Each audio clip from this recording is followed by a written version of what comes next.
So today, we're diving into a really incredible moment in American history, the Progressive Era.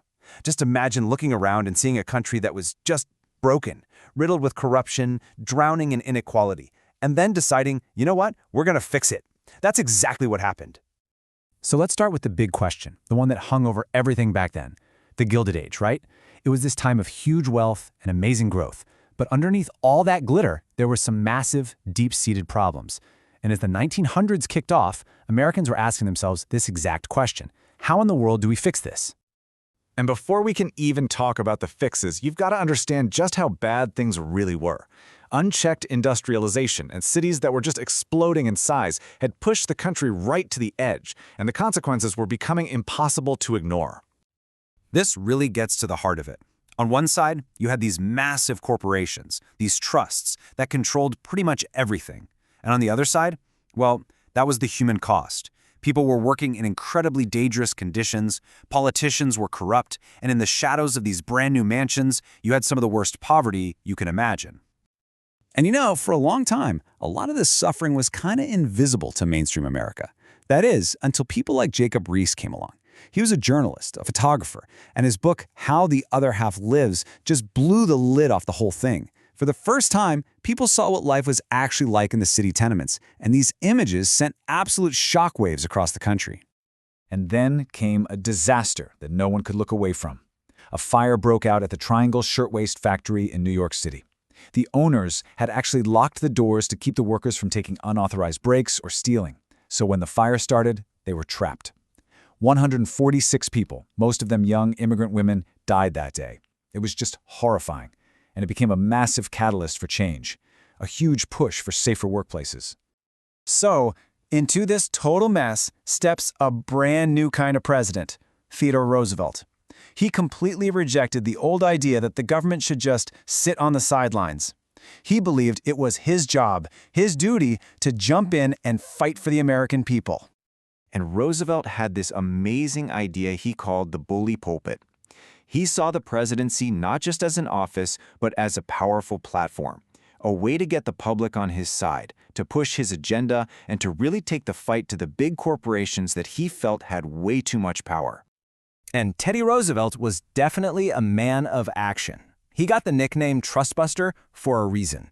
He went right after the corporate giants, and his first big target was a company called Northern Securities, a gigantic railroad monopoly backed by the most powerful banker in the world, J.P. Morgan. And just look at this number. This shows you what a nail-biter it was. The case went all the way to the Supreme Court, and Roosevelt won, but barely. The vote was 5-4. That razor-thin margin showed everyone that this was going to be a long, tough fight. The 1902 coal strike really shows you how Roosevelt operated. So check this out. 140,000 coal miners go on strike, and the whole country is facing a massive fuel crisis. So what does Roosevelt do? He calls both the mine owners and the workers to the White House, and he basically tells them, work this out or I'm sending in the army to run the mines. It was totally unprecedented, but it worked. It forced them to compromise, and Roosevelt called his philosophy the square deal, a fair shake for everyone. But hey, this wasn't all just presidents and politicians making changes from the top. At the same time, there was this groundswell of change coming from a new breed of investigative journalists who were determined to show America what was really going on. And they got this nickname muckrakers because they were literally digging through the muck of society to expose the truth. People like Ida Tarbell, she spent years of her life digging through documents, thousands of them, to show the world the ruthless, sometimes illegal ways that John D. Rockefeller built his Standard Oil empire. But maybe the biggest bombshell of them all came from Upton Sinclair. His novel, The Jungle, was this absolutely shocking expose of the meatpacking industry in Chicago. It described everything: rats in the meat, disgusting working conditions. It was stomach-turning. Sinclair later said he'd aimed at the public's heart and by accident hit it in the stomach. And he really, really did. And the public reaction? Oh, it was instant and it was furious. People were absolutely disgusted by what they read in The Jungle.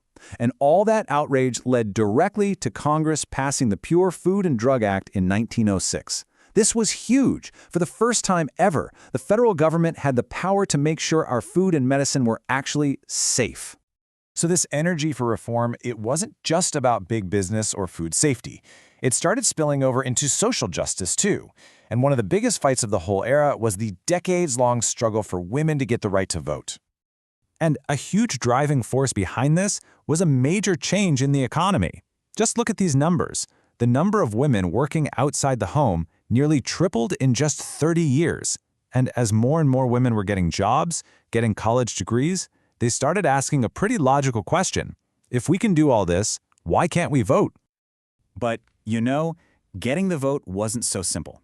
There was a big debate inside the movement itself about how to do it. On one side, you had organizations like NAWSA who wanted to play the long game, a cautious, state-by-state strategy. But on the other side, you had more radical leaders like Alice Paul who said, no, we're not waiting. They wanted a constitutional amendment, and they used tactics like picketing the White House and going on hunger strikes. And all this energy kind of boils over in the wild presidential election of 1912. It was pure chaos. You had 4 major candidates. The Republican Party actually split in 2, with the current president, Taft, running against the former president, Teddy Roosevelt, who started his own Bull Moose Party. That split allowed the Democrat Woodrow Wilson to win.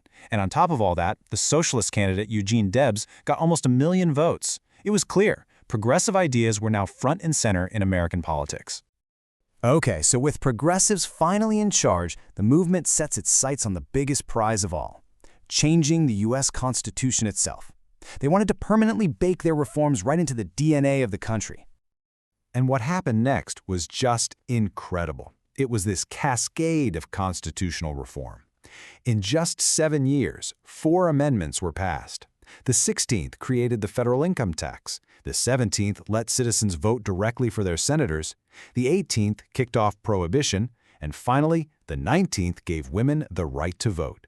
It was a fundamental rewriting of America's rules. And the impact of these changes was massive. The income tax gave the government the money it needed to grow and take on a bigger role. Direct election of senators was a huge blow to political corruption. Prohibition, well, that was a bold experiment that ended up fueling organized crime. And the 19th Amendment, it doubled the number of voters in the country overnight, just like that. And here's the crazy part. It was these huge victories, especially getting prohibition and women's suffrage passed, that actually brought the progressive era to a close. With so many of their biggest goals achieved, the country's attention started to shift, first to World War I and then to the Roaring '20s. But let me leave you with this one last thought. The progressive era as a historical period ended, sure, but the battles it fought, the questions it raised about how much power corporations should have, what the role of government should be, and what a truly fair society looks like, well, those questions are still very much with us today, aren't they? Thanks for tuning in.